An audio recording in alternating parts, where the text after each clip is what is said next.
नमस्कार, मैं नीरू बल्ला और आप देख रहे हैं यूट्यूब पर समाचार सच। और इस माह कैसा रहेगा हमारा राशिफल, तो उसी को जानने के लिए हमारे बीच में आज फिर पंडित जी पधारे हैं, जो कि संस्कृत महाविद्यालय के प्राचार्य डॉक्टर नवीन चंद जोशी जी हैं। और उन्हीं से जानते हैं कि जून माह कैसा रहेगा सभी राशिफल के लिए। नमस्कार पंडित जी, समाचार सच में आपका स्वागत है। नमस्कार। नमस्कार सभी समाचार सच के जितने भी दर्शक लोग हैं, सभी को एक बार नमस्कार, प्रणाम। और जून मास में जैसे सबकी इच्छा है कि कैसे रहेगा ये माह, तो जून मास में सबसे पहले तो 2 राशियों का जो परिवर्तन होगा।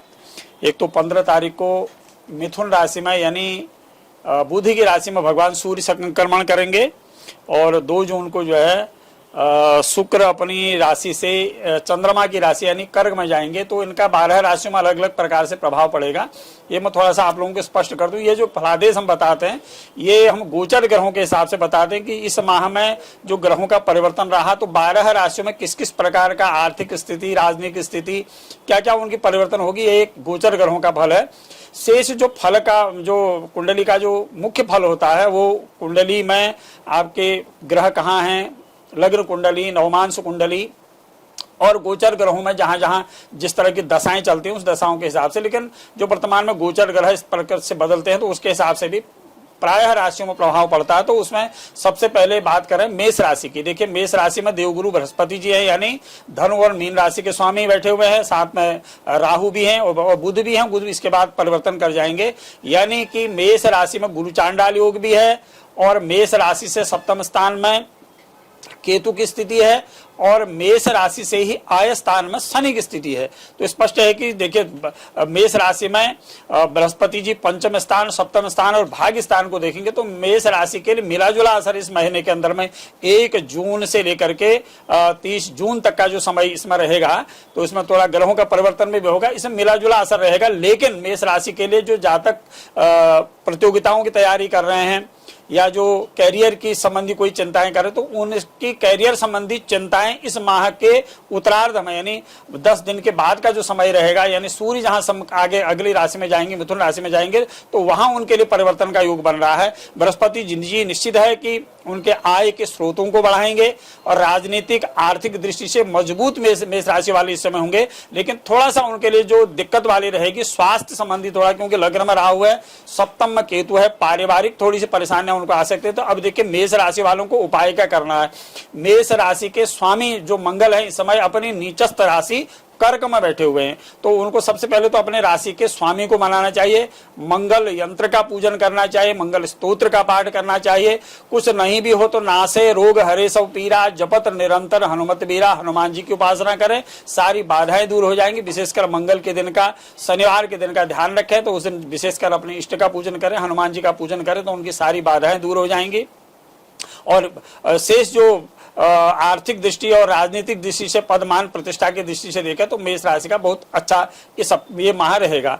अगर इसी तरह से जो है वृष राशि, देखिए वृष राशि में भी अब इसके बाद वृष राशि के स्वामी जो है 2 जून को चंद्रमा की राशि में चले जाएंगे, यानी शुक्र भी जो है मंगल के साथ स्थित हो जाएंगे। तो वृष राशि में भी जो ग्रहों की पूरे माह में जो स्थिति बनेगी 15 तारीख के बाद, क्योंकि सूर्य भी परिवर्तन होंगे और शुक्र कल परिवर्तन हो जाएगा, तो जो राशियों का जो परिवर्तन होगा, तो वृष राशि में जो उसका प्रभाव पड़ेगा। देखिए, एक तो राहु के कारण थोड़ा सा वृष राशि में तनाव की स्थिति बन सकती है, कार्यों में बाधा की स्थिति बन सकती है, उतार चढ़ाव की स्थिति बन सकती है, थोड़ा स्वास्थ्य संबंधी दिक्कतें वृष राशि में हो सकती हैं। लेकिन अन्य और दृष्टि से देखा जाए, सबसे पहले तो भूमि भवन संबंधी लाभ वृष राशि में योग इसमें उत्तरार्ध में इस माह में बनेंगे, और उनके लिए भी थोड़ा सा पारिवारिक दिक्कतों वाला जो योग होगा, उसके लिए उनको उपाय क्या क्या करने हैं। देखिए, सबसे पहले तो राहु जो शनिवार या अमावस्या किसी दिन आए, तो उसी दिन तो राहु की शांति के लिए जपदान इत्यादि वगैरह करें। और सबसे बढ़िया उपाय जो वृष राशि के जो स्वामी जो शुक्र हैं, वो उनके राशि परिवर्तन किए हुए हैं, कल से राशि परिवर्तन उनका होगा, तो वो यानी मंगल के साथ चंद्रमा की राशि में जाएंगे तो सबसे पहले भगवान शिव की आराधना करें। ओम त्र्यंबकम यजामहे सुगंधिम पुष्टिवर्धनम उर्वारुकमिव बंधनान् मृत्योर्मुक्षेमामृतात्, इस मंत्र का जाप करें। देखिए निश्चित ही उनके लिए कोई लाभ होगा। राजनीतिक पद मान प्रतिष्ठा की दृष्टि से अगर देखा जाए तो वृष राशि में उत्तरार्ध का जो समय रहेगा बहुत ही उत्तम रहेगा। कुछ न कुछ उपलब्धि भरा ये मास वृष राशि के लिए हो सकता है। अगली राशि देखिए मिथुन राशि। मिथुन राशि के लिए भी देखिए थोड़ा सा अभी सूर्य जाएंगे, 15 तारीख को सूर्य मिथुन राशि में जाएंगे। तो मिथुन राशि से निश्चित है कि जो ग्रह जहां होते हैं अपने से सप्तम भाव को देखते हैं, तो वहां से 7वें भाव को वो देखेंगे। तो मिथुन राशि से ही जो शनि की स्थिति बनेगी और देवगुरु बृहस्पति जी की जो स्थिति बनेगी, गुरु चांडाल योग राहु का और बृहस्पति का जो योग बनेगा, तो मिथुन राशि के लिए पूर्वार्ध का समय तो थोड़ा सा तनावपूर्ण वाला हो सकता है। मानसिक तनाव की स्थिति बन सकती है। करियर संबंधी थोड़ी सी चिंताएं हो सकती हैं। व्यापार में थोड़ा ऊपर नीचे की स्थिति उनकी हो सकती है। लेकिन जो उत्तरार्ध का समय उनके लिए रहेगा मिथुन राशि के लिए, उनके लिए भी बहुत बढ़िया रहेगा। कोई मांगलिक कार्यों की योजना मिथुन राशि में बन सकती है। शुभ कार्यों में व्यय की स्थिति बन सकती है। भूमि और भवन संबंधी अगर कोई इस तरह का अगर कार्य मिथुन राशि वालों का है तो निश्चित है कि वो उसकी पूर्ति इसमें होगी। और विशेषकर देखिए न्यायालय संबंधी अगर कोई इस तरह का विवाद है तो मिथुन राशि में उसके पूर्ण होने की संभावना है। तो मिथुन राशि वालों के लिए उपाय क्या करें जिससे कि उनको उनकी सारी बाधाएं दूर हो जाएं और उनका मनइच्छित कामनाओं की सिद्धि हो जाए। इसके लिए वो माँ भगवती की आराधना करें। इस महीने अगर वो माँ भगवती की आराधना करें तो उसमें विशेषकर अगर कोई नवाक्षर मंत्र का जाप करें, और नवाक्षर मंत्र का जाप नहीं कर सके तो भगवती का एक अमोघ मंत्र है, श्लोक है दुर्गा सप्तशती में, सर्वा बाधा विनुर्मुक्तो धन धान्यम सुतान्वितो मनुष्यो मत प्रसादेनो भविष्यति न संशय। इस मंत्र का जाप करें। देखिए आपकी मनोकामना मां भगवती निश्चित ही पूर्ण करेंगे। धन धान्य भी आपको मिलेगा, आपके सारे कार्य पूर्ण होंगे। तो मिथुन राशि के लिए भी कुल मिलाकर के पूर्वार्ध की अपेक्षा उत्तरार्ध का जो समय रहेगा बहुत अच्छा रहेगा। तो ये थी हमारी 3 राशियां और अगली 3 राशियां कर्क, सिंह और कन्या राशि की।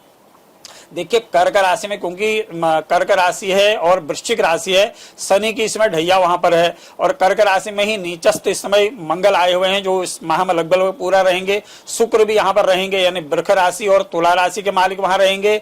मेष और वृश्चिक के मालिक वहां पर रहेंगे। तो युति यहाँ पर इसमें कर्क राशि में रहेगी। एक तो शनि की ढैया भी रहेगी। तो निश्चित है कि कर्क राशि के लिए भी उतार चढ़ाव की स्थिति इस सप्ताह में बन सकती है। तो कर्क राशि वालों के लिए विशेषकर सबसे पहले तो यह है कि अपनी वाणी में उनको संयम रखना चाहिए। वाद विवाद से बिल्कुल बचना चाहिए। थोड़ा सा ग्रहों की स्थिति उतार चढ़ाव वाली उनकी रहेगी।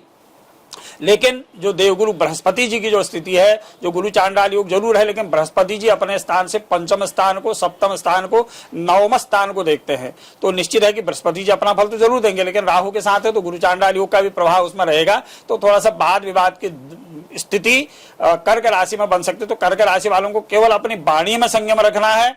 तो अगर उनकी वाणी सिद्ध होगी तो समझो उनके सारे कार्य इस माह में सिद्ध हो जाएंगे। उनके लिए अच्छे योग भी बन रहे हैं। राज पद मान प्रतिष्ठा की दृष्टि से भी उनके लिए अच्छे योग बन रहे हैं। धार्मिक कार्यों की योजना बन सकती है, मांगलिक कार्यों की योजना बन सकती है, कोई रुका हुआ धन मिल सकता है और विशेषकर मित्रों से सहयोग मिल सकता है। मित्रों से सहयोग तभी मिलेगा, विशेषकर अपने व्यवहार को बड़ा मधुरता उनको लानी पड़ेगी। उसके लिए उपाय क्या करें? प्रातःकाल उठ करके तांबे के लोटे से भगवान सूर्य को जल चढ़ाएं। ए ही सूर्य सहस्रांशो तेजो राशि जगतपदे अमुकंपय माम भक्ता ग्रहण अर्घम दिवाकरो दिवाकराय नमः सूर्याय नमः। भगवान सूर्य के 12 मंत्र हैं, कोई भी एक मंत्र का जाप करें तो उनकी सारी बाधाएं दूर हो जाएंगी।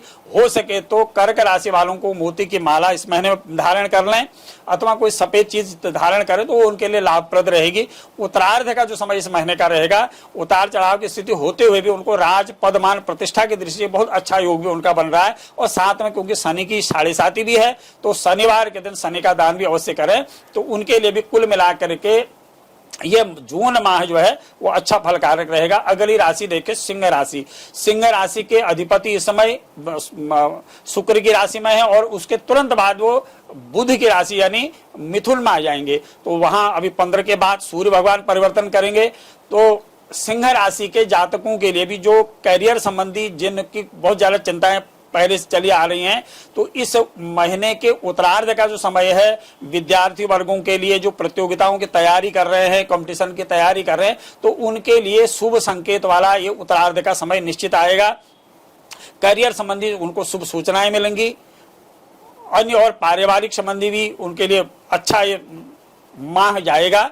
और साथ में जो है जो उनको आर्थिक स्थिति जो कमजोर थी, तो आर्थिक स्थिति में परिवर्तन आने के योग इस महीने में सिंह राशि वालों के लिए बनेंगे। तो सिंह राशि के लिए उतार चढ़ाव की स्थिति जरूर है, तो थोड़ा उनको भी क्या करना चाहिए, सिंह राशि वालों को सबसे पहले तो अपने आलस्य का त्याग करना चाहिए। सूर्योदय से पहले उठें और उत्तमा तारकोपेता मध्यमा लुप्त तारका, ये जो हमारी पूजा की जो पद्धति बनाई गई है कि सूर्योदय से पहले पूजा हो जाए, उससे पहले संध्या हो जाए, तो उत्तम संध्या जो मानी जाती है वो सूर्योदय से पहले मानी जाती है। इसी क्रम से अगर करेंगे तो आलस्य शरीर से दूर रहेगा। तो आलस्य सबसे बड़ा रिपु है, तो सिंह राशि वालों को ये जानना चाहिए कि आलस्य का परित्याग कर दिया, समझ लीजिए कि आपने सारी बाधाओं का शमन कर दिया। तो सिंह राशि के लिए जरूर है, क्योंकि गर्मी का मौसम है, वृक्ष में सूर्य है, पुष्पा मिथुन राशि में भगवान सूर्य जाएंगे, तो ये निश्चित है कि अगर आलस्य का परित्याग करेंगे तो निश्चित ही सफलता के योग उनके लिए बन रहे हैं। और उनको करना क्या है, अपनी राशि के स्वामी भगवान सूर्य को मनाएं। अगर सूर्य प्रचंड रहेंगे, सूर्य तेजवान रहेंगे, सूर्य बलवान रहेंगे,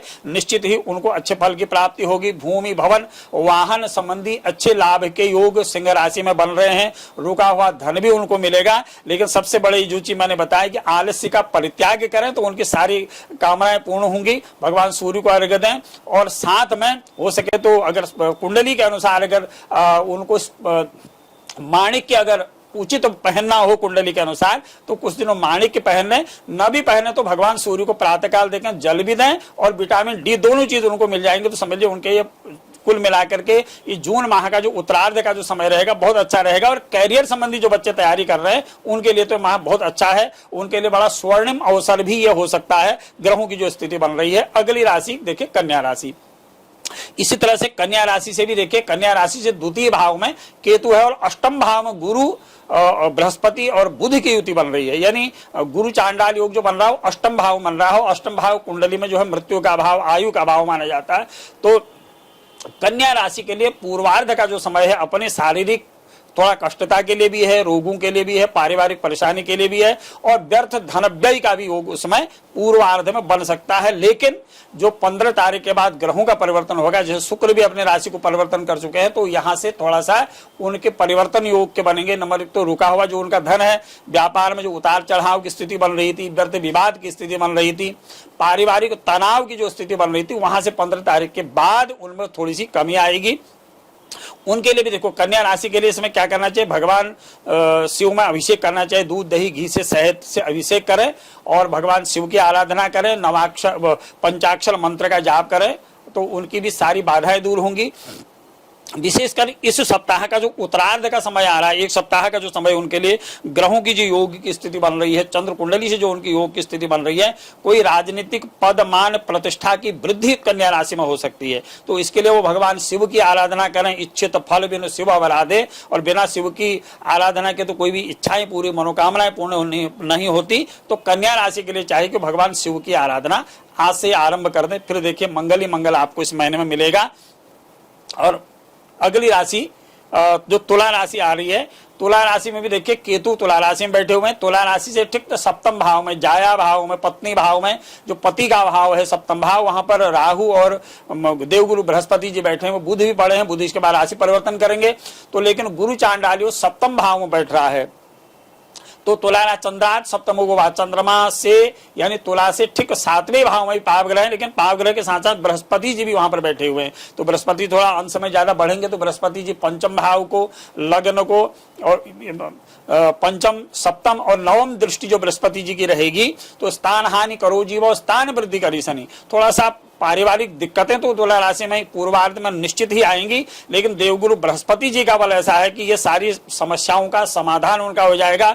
उनको उपाय करना क्या है, इस चीज के लिए भगवान शिव की आराधना करें, गायत्री मंत्र का अधिक से अधिक जाप करें, अपने इष्ट की आराधना करें, और साथ में जो शुभ योग उनका जो बन रहा है बृहस्पति के हिसाब से, बुध के हिसाब से, शुक्र के हिसाब से जो ग्रहों की उनकी स्थिति बनेगी, उसके अनुसार रोजगार संबंधी अगर उनके लिए दिक्कत है तो पदोन्नति के योग बन रहे हैं, कैरियर संबंधी चिंताएं दूर होंगी, और नई कुछ योजनाएं क्रियान्वित हो सकती, जैसे व्यापार में कोई नया कार्य उनका आरंभ हो सकता है, नई योजनाएं क्रियान्वित हो सकती है, रुका हुआ धन मिल सकता है, कोई भूमि भवन संबंधी लाभ तुला राशि में प्राप्त हो सकता है। तो भगवान शिव की आराधना करें, हो सके तो स्फटिक की माला कुछ दिन धारण कर लें उत्तरार्ध में 15 के बाद, तो तुला राशि वालों को निश्चित ही इससे लाभ मिलेगा।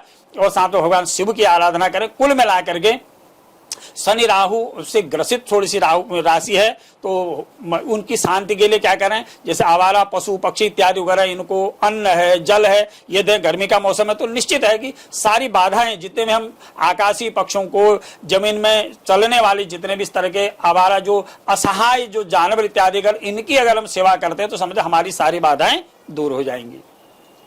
अगली राशि देखिए वृश्चिक राशि। देखिए वृश्चिक राशि में भी इस समय जो है, क्योंकि शनि की ढैया है, तो वृश्चिक राशि के लिए भी पूर्वार्ध का जो समय रहेगा थोड़े मानसिक तनाव की स्थिति बन सकती है, क्योंकि चतुर्थ में शनि जब रहेगा तो थोड़े से तनाव की स्थिति वृश्चिक राशि में दे सकता है। तो वृश्चिक राशि के लिए थोड़ी पारिवारिक परेशानियां हो सकती हैं, व्यर्थ व्यय की स्थिति बन सकती है, लेकिन उनके लिए भी राजयोग का समय बन रहा है उत्तरार्ध में। थोड़ी सी परेशानियां जरूर हो सकती हैं, आर्थिक स्थिति मजबूत होगी, कोई मांगलिक कार्यों की योजनाएं बनेगी, धार्मिक कार्यों में व्यय होगा, धार्मिक क्षेत्रों की यात्राएं हो सकती हैं, अच्छे मित्रों से सहयोग मिल सकता है, माता पिता गुरु का आशीर्वाद प्राप्त हो सकता है। तो वृश्चिक राशि में थोड़ी सी तनाव की स्थिति पारिवारिक दृष्टि से बन सकती है, लेकिन वृश्चिक राशि वालों को इस समय उपाय, क्योंकि शनि की ढैया है तो चतुर्थ स्थान में एक तो शनि है, चतुर्थ स्थान मातृ स्थान, पद स्थान, सुख स्थान है, तो उसमें हानि न हो। यद्यपि शनि स्थान हानि करो जी, वो स्थान वृद्धि करी। शनि जहां पर बैठते हैं वहां पर अपने स्थान की वृद्धि करते हैं, लेकिन थोड़ा सा शनि को मनाने की जरूरत है। उसके लिए दान धर्म इत्यादि वगैरह करें, और विशेषकर अपने व्यवहार में मधुरता विशेषकर लाएं वृश्चिक राशि वाले। साथ में भगवान शिव की आराधना करें और माँ भगवती की आराधना करें, गायत्री माँ की आराधना करें, और माँ भगवती दुर्गा के जो 32 नाम हैं, दुर्गा, दुर्गार्ति समनी, दुर्गा आपद निवारणी, दुर्गमच्छेदनी, दुर्गा साधनी, दुर्गनाशनी, ये जो 32 नामावली माँ भगवती की है, संस्कृत में भी है, हिंदी में, जैसे जिस प्रकार से नामोच्चारण करके पूजन कर सकते हैं वो करें, तो समझिए कि सारी बाधाएं उनकी दूर होंगी, और निश्चित है उत्तरार्ध के समय पदमान प्रतिष्ठा राजनीतिक दृष्टि से प्राप्त हो सकते वृश्चिक राशि वालों को। कुल मिलाकर के वृश्चिक राशि के लिए भी उतार चढ़ाव की स्थिति बनेगी, लेकिन देवगुरु बृहस्पति जी अपने हिसाब से देवबल उनके ऊपर रहेगा और उत्तरार्ध का समय अच्छा बीतेगा। इसके साथ ही देखिए धनु राशि, धनु राशि से भी देखिए तृतीय भाव में शनि है, और शनि जहां बैठे हैं उसे तृतीय भी देखेंगे, सप्तम को भी देखेंगे, और दसम भाव को भी शनि देखेगा।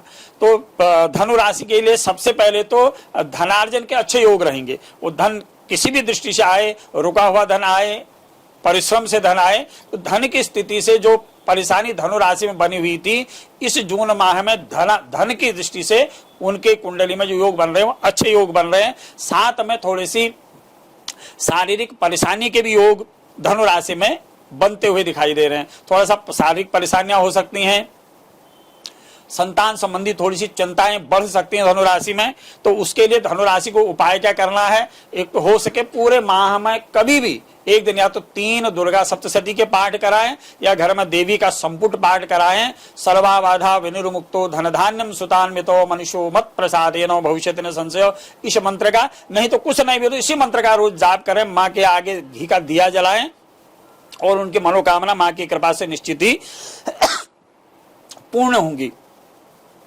भगवान शिव को अभिषेक करें, विशेषकर दूध में चीनी इत्यादि वगैरह, तिल वगैरह डाल करके ओम नमः शिवाय मंत्र से, या त्र्यंबकम यजामहे सुगंधिम पुष्टवर्धनम उर्वारुकमिव वंदनान मृत्युर्मुक्षीयमामृतात्, इस मंत्र से अभिषेक करें तो सारी बाधाएं उनकी दूर हो जाएंगी। कुल मिलाकर के मिला जुला असर और अच्छा ये माह धनु राशि के लिए भी रहेगा। अगली राशि देखिए मकर राशि।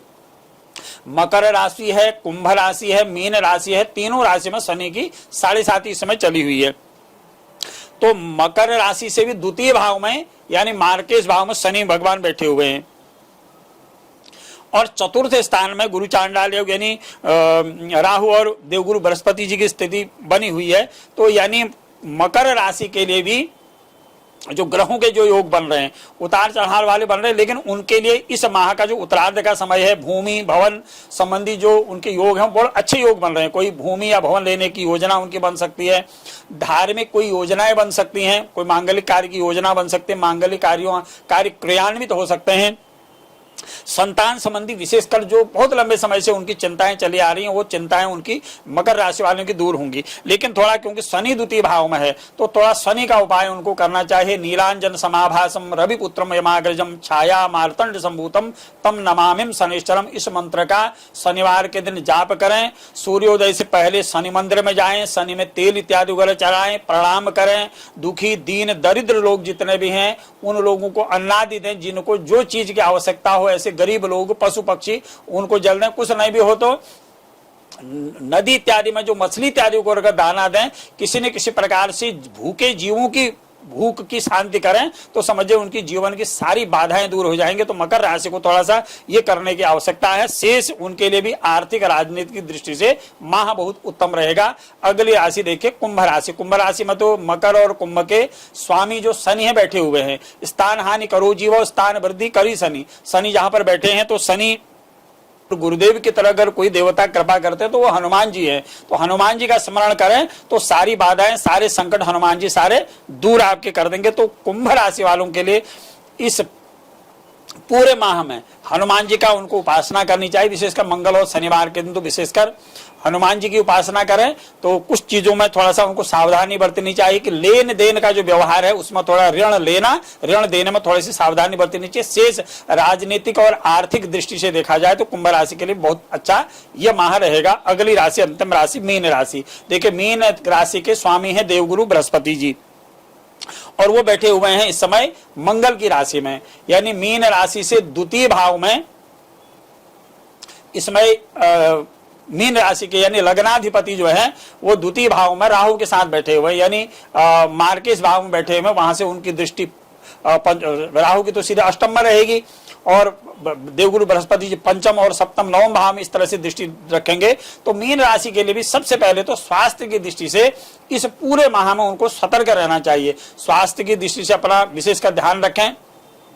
उसके लिए भगवान सूर्य को अर्घ्य दे, प्रातःकाल उगते हुए सूर्य को अर्घ्य दे, सूर्य की उपासना करें और साथ में भगवान शिव की आराधना करें। नमामिष मीशान निर्वाण रूपम, इस मंत्र का भगवान शिव में जलाभिषेक करके भगवान से के सामने इस मंत्र से प्रार्थना करें, पूजन करें। तो उनके लिए सारा माह का जो भी अरिष्ट है वो दूर होगा। साथ में मीन राशि वालों को एक तो हो सके तो पीला कोई चीज, अगर स्वर्ण का कोई आभूषण हो तो इसमें उनको पहनना चाहिए, जिससे कि उनका एक तो सूर्य का बल बढ़ेगा और स्वर्ण का रंग जो है बृहस्पति का भी माना जाता। पुखराज अगर धारण अगर मीन राशि में किया है तो उसको करे रहें, उससे भी उनको लाभ वहां पर थोड़ा सा होगा। और विशेषकर शनि की दशा है तो क्योंकि शनि भी उसमें बहुत अच्छी स्थिति का मीन राशि के लिए थोड़ा सा इस माह के पूर्वार्ध का जो समय होगा वो शनि की दृष्टि से भी थोड़ा सा प्रतिकूल रहेगा। स्वास्थ्य में थोड़ा प्रतिकूल असर डाल सकता है। धनार्जन की दृष्टि से भी देखो, कोई नया काम मीन राशि वाले कर रहे हो तो सबसे पहले अपनी कुंडली दिखाएं, अपने ग्रहों के बलाबल वगैरह देखने के बाद ही नया काम आरंभ करना चाहिए। ये मैं सलाह दूंगा मीन राशि वालों के विशेषकर। शेष उनके लिए राजनीतिक दृष्टि से देखा जाए तो लाभ वाला है। अच्छे मित्रों का भी सहयोग मिलेगा। माता पिता गुरु देवता इनसे अच्छे संबंध बनाए रखें, उनका आशीर्वाद लें। और जितने भी अपने श्रेष्ठ जन है ऐसे उनका आशीर्वाद लें, यानी अपने व्यवहार को मधुरता जितना बनाए रखे मीन राशि वाले तो उतना ही उनके लिए लाभकारी ये महीना रहेगा। शेष अन्य दृष्टि से तो शुभ रहेगा। तो स्वास्थ्य में उनकी गिरावट आ सकती है, उसके लिए तो दो उपाय मैंने बताया कि भगवान सूर्य की आराधना करें और साथ में भगवान शिव की आराधना करें तो उनके लिए बड़ा उत्तम रहेगा। तो 12 राशियों के लिए ये महीना शुभ रहे, सबके लिए मंगलकारी हो, शुभ रहे और सब स्वस्थ रहे, सानंद रहे। जय मां गिरिजा। तो ये तो हमारा 12 राशियों का। पंडित जी जिस तरह कहते हैं कि जेठ माह और आषाढ़ माह में लोग जल का दान ज्यादा करते हैं कि जैसे राहगीरों के लिए जानवर पक्षी तो कहते सूर्य को भी हर राशि को जल देना चाहिए, ऐसा क्यों बोलते हैं? नहीं देखिए, तो गर्मी की ऋतु, ग्रीष्म ऋतु जब भी आए तो सबसे पहले तो हमारे यहाँ कहते हैं कि आकाशीय जीव, क्योंकि अब जंगल अंगल तो लगभग समाप्त हो रहे हैं, उनके लिए रैन बसेरा कहीं नहीं है। सबसे पहले तो पशु पक्षी, हम लोगों के तो अब घर बने हुए, एक से बड़ा अच्छा घर लोगों ने बना रखा है। तो सबसे पहले तो हम लोगों को ये ध्यान रखना चाहिए कि भूमंडल में हम लोग आए हैं इस पृथ्वी में, जिसके मंगल इसका कारक ग्रह माना जाता है। तो यानी सबसे पहले तो हमको सबके प्रति मांगलिक भाव रखना चाहिए, मंगल भाव, सबका कल्याण भाव रखना चाहिए। उसके लिए पशु पक्षियों के लिए रैन बसेरी की व्यवस्था करना, उनके लिए भोजन की व्यवस्था करना, उनके लिए जल की व्यवस्था करना, और जो पृथ्वी में चलने वाले जो असहाय जो जानवर हैं, ये हैं, इनकी हमको व्यवस्था करनी चाहिए। और इसलिए हमारे शास्त्रों में कहा है कि जलदान घटदान, इससे पहले निर्जला एकादशी देखिए आइए तो लोग जल छोड़ते हैं तो जल पिलाते हैं, तो हम जितना जलदान करते हैं, क्योंकि ऊपर से तो मेघ वर्षा करते नहीं, आषाढ़ से प्रथम दिवस से मेघ मालिश, जो आषाढ़ का महीना आएगा तो वहां से वर्षा शुरू होती है, फिर उसके बाद वर्षा ऋतु में तो पर्याप्त मात्रा में वर्षा हो जाती है। तो उससे पहले मनुष्य को, मानवों को भगवान ने यह सामर्थ्यता दे रखी थी, अन्य जीवों की वो रक्षा कर सकते हैं। तो इसलिए जलदान का, अन्नदान का, असहाय जो पशु पक्षी है उनकी सेवा का बहुत बड़ा फल है। उनकी अगर हम जलदान करते हैं, फलदान करते हैं, अन्नदान करते हैं, तो उससे बड़ा कोई दान इन 2 ऋतु में, ग्रीष्म ऋतु की जो 2 माह विशेषकर हैं, वैशाख जेठ, क्योंकि आषाढ़ से तो कहीं कहीं भी वर्षा का योग बन जाता है, तो इन 2 माहों में विशेषकर कुछ न भी दें तो जल तो हर कोई व्यक्ति दे सकता है, हर किसी के पास जगह होती है, तो पक्षी इत्यादि के लिए अपना एक रैन बसेरा, उनके लिए भी कोई रहने का स्थान निर्धारित कर सकता है। तो इससे बड़ा पुण्य हमारे शास्त्रों में नहीं माना गया। तो इसलिए पुण्य कमाने का सबसे बड़ा अवसर है इस समय। तो आपके पास धन नहीं भी है तो पानी है, तो पानी की व्यवस्था कहीं चलते फिरते जानवरों को पिला दीजिए, जो राहगीर में चलने वाले लोग हैं उनको घर से उठा कर, क्योंकि जल की तो कोई कीमत है नहीं। तो ऐसे ही तृणानि भूनि वगम, तृण इत्यादि वगैरह सब मिलने, कहीं जो जिस प्रकार के, जिसके पास जो सामर्थ्यता है, उस सामर्थ्यता के अनुसार इस ग्रीष्म ऋतु में दान करने से समझिए कि उसको धर्म, अर्थ, काम और मोक्ष, इन 4 पदार्थों की प्राप्ति हो जाएगी। धन्यवाद पंडित जी। तो ये था हमारा राशिफल, और एक ये जो हमारी ग्रीष्म ऋतु है इसके बारे में भी एक उपाय बताया पंडित जी ने। तो इसी तरह हमारे साथ जुड़े रहने के लिए बहुत बहुत धन्यवाद। नमस्कार।